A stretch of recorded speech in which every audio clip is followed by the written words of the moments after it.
So hello guys, welcome back to India's best YouTube channel for IIT JEE Chemistry Advanced। तो अभी तक हमने organic chemistry paper 1 discuss करी, physical chemistry के numerical type discuss किए और ये फिज़िकल केमिस्ट्री का लास्ट क्वेश्चन हम करने जा रहे हैं फ्रॉम पेपर 1, जो कि एक मैचिंग टाइप क्वेश्चन है। और अगर आप नए हो चैनल में तो बिल्कुल सब्सक्राइब कर लो और जाके पहले प्लेलिस्ट देखो। अगर पसंद आए तो do subscribe the channel, also like the videos and share it with your friends. मैं बता रहा हूँ JEE एडवांस केमिस्ट्री के लिए आपको इससे अच्छा कंटेंट कहीं नहीं मिल सकता। ओपन प्लेटफॉर्म में बोल रहा हूँ, कहीं नहीं मिल सकता। JEE एडवांस केमिस्ट्री के लिए इससे बेटर आपको कंटेंट नहीं मिल सकता। ठीक है, तो चलो अब बात करते हैं फिज़िकल केमिस्ट्री का। एक मात्र क्वेश्चन बचा हुआ है, केमिकल काइनेटिक्स। अच्छा, एक बात और मैं बता दूँ, वो जो इनऑर्गेनिक केमिस्ट्री के क्वेश्चंस आए रिएक्शंस के साथ मोल कॉन्सेप्ट, उसको मैं फिज़िकल केमिस्ट्री का नहीं कंसिडर कर रहा हूँ। ठीक है, पता नहीं लोग क्यों इतना हल्ला मचाए हुए हैं कि अरे फिज़िकल केमिस्ट्री ही फिज़िकल केमिस्ट्री आ गई। अरे यार देखो, मोल कॉन्सेप्ट आ जाना कहीं वो फिज़िकल केमिस्ट्री नहीं होती है। ठीक है, बच्चे करते हैं यार, 9th-10th के बच्चे करते हैं मोल कॉन्सेप्ट। तो कहीं मोल्स पूछ ले रहा है वो उसको, क्योंकि वो चाहता है भाई न्यूमेरिक टाइप क्वेश्चन बनाए, तो चाहता है भाई नंबर्स में आंसर आए। तो क्या करें, तो वो भी पागलों टाइप क्वेश्चंस बनाए, वो सीधी बात है। बट क्या करे तो हर जगह मोल पूछ लिया या मास पूछ लिया, मोलर मास, मोल्स पूछ लिया, यील्ड परसेंटेज यील्ड पूछ लिया।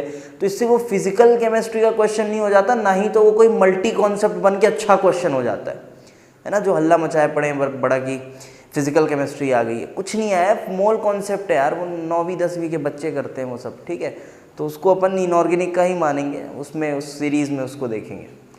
तो अभी फिजिकल केमिस्ट्री का ये केमिकल काइनेटिक्स का क्वेश्चन है। कोशिश बड़ी अच्छी करी है इन्होंने बनाने की, अच्छी क्वेश्चन, बट अच्छा क्वेश्चन बना नहीं है, गलतियां हैं क्वेश्चन में, बता देते हैं, अभी बात करते हैं उसकी। तो देखो, थोड़ा बहुत इसमें अप्रॉक्सीमेशन यूज़ करने को बोला गया है और ज़्यादा कुछ नहीं है। देखो, और फिर जो ग्राफ्स है ना, उसको भी अच्छे से इलैबोरेट करूँगा, बताऊँगा कि क्या सही हो सकता है या फिर क्या गलतियाँ हैं, क्या रह गया क्वेश्चन में, उसकी भी बात करेंगे।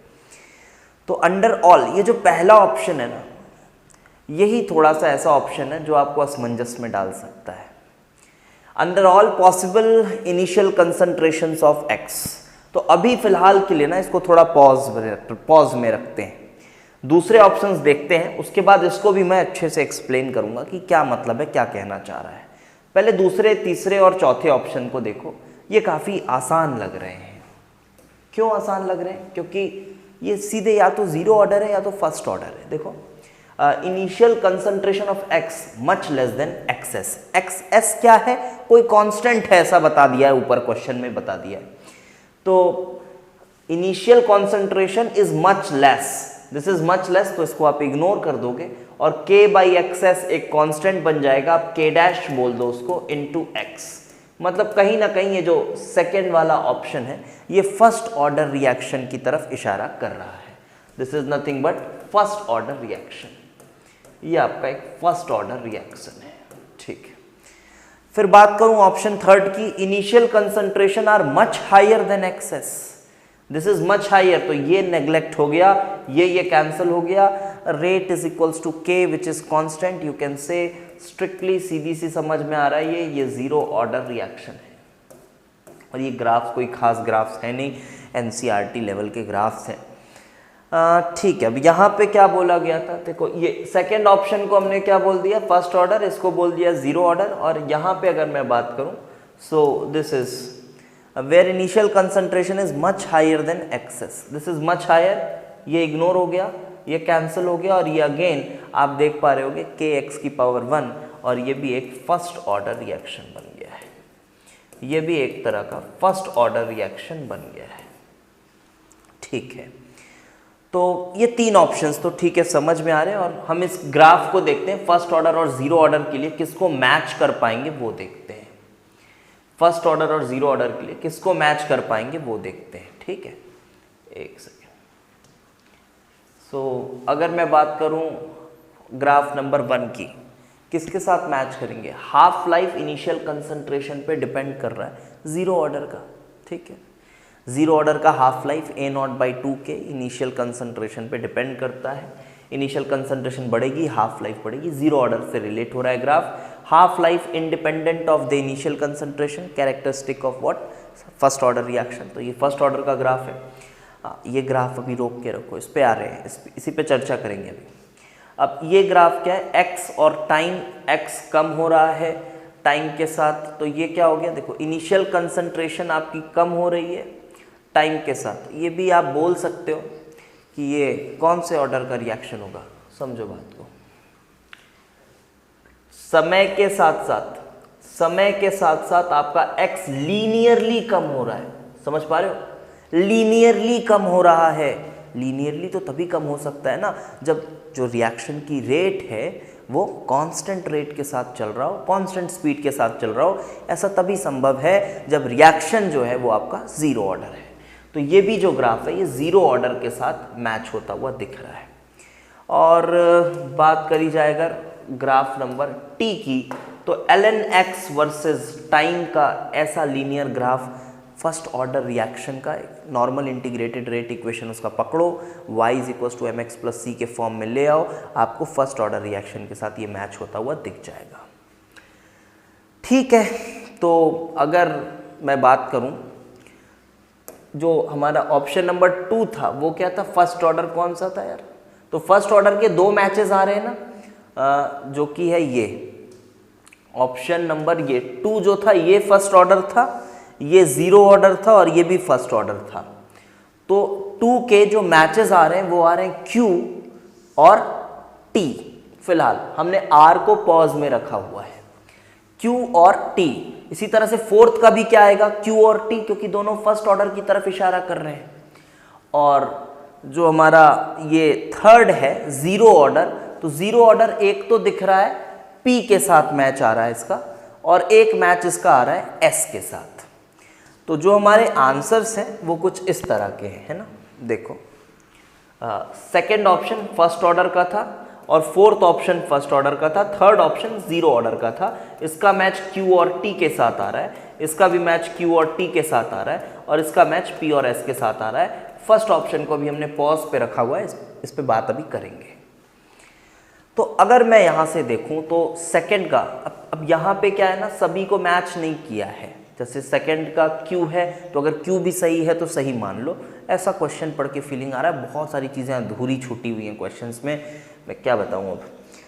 तो चलो ठीक है, सेकंड का Q ऑप्शन 1 को देख रहा हूँ मैं, सेकंड का Q फिट हो रहा है, हाँ हो रहा है। सेकंड का S फिट हो रहा है, नहीं हो रहा है, तो ऑप्शन बी तो हो ही नहीं सकता, क्योंकि ये तो श्योर है ना, ये तो श्योर है। फर्स्ट का नहीं पता बट ये तो श्योर है। थर्ड का P और S, थर्ड का P और S यहां पे हो रहा है फिट, यहां तो हो गया, ये भी फिट हो रहा है। फोर्थ का T तो यहां भी फिट हो रहा है। अच्छा, B तो कट चुका है। अब C में देखो, सेकंड का Q फिट हो रहा है। थर्ड का Q देखो, ये भी फेल हो गया, तो ये भी नहीं हो सकता, ये भी नहीं हो सकता। सिर्फ इन 3 ऑप्शंस को देखते हुए पहले ऑप्शन को अभी भी पॉज में रखा हुआ है। ऑप्शन डी, तो क्या बोल रहा है, सेकंड का S, देखो ये भी यहीं कट गया, सेकंड का S तो हो ही नहीं सकता, तो ऑप्शन डी भी नहीं हो सकता। अब हमको गवारों की तरह एक आंसर करना है, तो हम क्या करें, हम बोल देंगे हाँ A है। बट ये ठीक बात नहीं है, हमें थोड़ा सा डिस्कस ज़रूर करना पड़ेगा कि वो फर्स्ट का P किस अंदाज में मैच किया है। अगर आपको एक आंसर करना है तो आप इसी तरह से करो, अब क्या ही कर सकते हो आप, है ना। अगर आपको एक आंसर करना है तो आप ऐसे करो। बट अब इस ग्राफ को देखते हैं, ये क्या बोल रहा है ये ग्राफ। तो क्या ये जो R ग्राफ था, ये जो R था, क्या इसको मैं इसके साथ मैच करके सही मान सकता हूं? मुझे लगता है हाँ, बिल्कुल मान सकता हूं मैं। कैसे? मैं इसको इस तरह से जस्टिफाई करूंगा, और इसका अगर इसके साथ मैच कराया होता ना, तो ये थोड़ा सा ज़्यादा बेटर लगता, सुन के ज़्यादा बेटर लगता अगर उसको इसके साथ मैच कराया होता। क्योंकि देखो क्या हो रहा है कि आपके पास है K x/xs + x। अब मैं ये भी नहीं श्योरिटी के साथ कह रहा हूं कि जो एक्सेस है, ये जो एक्सेस है ये बहुत छोटा है या बहुत बड़ा है, मुझे कुछ नहीं पता इसके बारे में, ये कांस्टेंट है इतना पता है। लेकिन एक चीज मैं कह सकता हूं, जब रिएक्शन स्टार्ट हुआ होगा, जब इनिशियल कंसंट्रेशन ये 0 है, तो मैं ऐसा मान लेता हूं, ये पेपर में ये मान लेता हूं वाला वर्ड जो है वो मैंने बहुत बार यूज किया है, क्योंकि पेपर ही ऐसा है, ठीक है। तो x जो है वो मैं मान लेता हूं कि शुरुआत में बहुत कम है, ऑब्वियसली चलो ठीक है, कंसंट्रेशन बहुत कम है, तो बहुत कम है तो ये रेट एक फर्स्ट ऑर्डर रिएक्शन की तरह चल रहा है। तो फर्स्ट ऑर्डर रिएक्शन में कंसंट्रेशन अगर बढ़ रहा है, देख लो थोड़ा सा, इससे ऐसा समझ में आ रहा है, कंसंट्रेशन अगर बढ़ रहा है तो रेट भी क्या हो रही है, बढ़ रही है एक्सपोनेंशियली। अब बढ़ना तो लीनियरली चाहिए था, बढ़ना तो एकदम से लीनियरली चाहिए था, है ना, एकदम से लीनियरली। तो अब देख लो थोड़ा सा शुरू में लीनियरली ही बढ़ रहा है, आप इस पोर्शन को बस काट के देखो, इस पोर्शन को काट के देखो, आपको दिखेगा कि लीनियरली बढ़ रहा है। इसको मैंने इग्नोर मार दिया, बट यहां पे बोला है initial concentration of X are much less than, sorry ऊपर, under all possible initial concentration of X. अब अगर ऐसा बोल दिया है तो मैं ऐसा मान तो नहीं सकता ना, कैसे मान सकता हूं मैं, बट क्या करूंगा, मुझे आंसर लाना है तो मुझे ऐसा करना पड़ेगा कायदे से। तो ये गलत है, बिल्कुल गलत है, पहले मैं खुली आपको उसमें बोल रहा हूं कि ये ठीक नहीं है, बिल्कुल ठीक नहीं है ये, बट अगर मुझे कुछ करना है तो मैं ऐसा कुछ जुगाड़ यहां बैठा सकता हूं। और क्या करा जा रहा है कि इसको इसके साथ फिट किया। अब देखो जब ये बड़ा हो जाएगा, मान लो ये काफी बड़ा हो गया, तो मैं ऐसा मान लूं कि एक्सेस छोटा हो गया, गलत है ऐसा मानना, लेकिन फिट करना है मुझे इस ग्राफ को, तो मैं ये कह देता हूं ठीक है ये छोटा हो गया, तो फिर ये क्या हो गया, ये तुम्हारा काफी ये हट गया, तो ये एक तरह का जीरो ऑर्डर जैसा आ गया। तो रेट जो है वो इनिशियल कंसंट्रेशन पे डिपेंड ही नहीं कर रहा, तो यहां पे एक समय के बाद जाके ये लाइन जो है थोड़ी सी सीधी सी हो गई है, मतलब यहां ये थोड़ा सा जीरो ऑर्डर की तरह एक्ट कर रहा है और शुरुआत में ये थोड़ा सा फर्स्ट ऑर्डर की तरह एक्ट कर रहा है, अगर ऐसा कुछ सोचा जाए तो अब लेकिन P जो है उसका जस्टिफिकेशन, जो आंसर आ रहा है फर्स्ट का P, उसका जस्टिफिकेशन तो कहीं से नहीं आ सकता, मैं क्या बताऊं, कहीं से नहीं आ सकता उसका जस्टिफिकेशन। अब ये बोल दो आप कि ठीक है यार, इसका एक पोर्शन जो है वो तो है ना फर्स्ट ऑर्डर का, तो वो है फर्स्ट ऑर्डर का या वो है जीरो ऑर्डर का, तो P के साथ तो मिल जाएगा, एक छोटा पोर्शन तो है ना। अब ऐसी बातें करनी है तो फिर कर लो, अब ऐसी बातें करनी है तो उस हिसाब से जस्टिफाई कर सकते हैं, अदर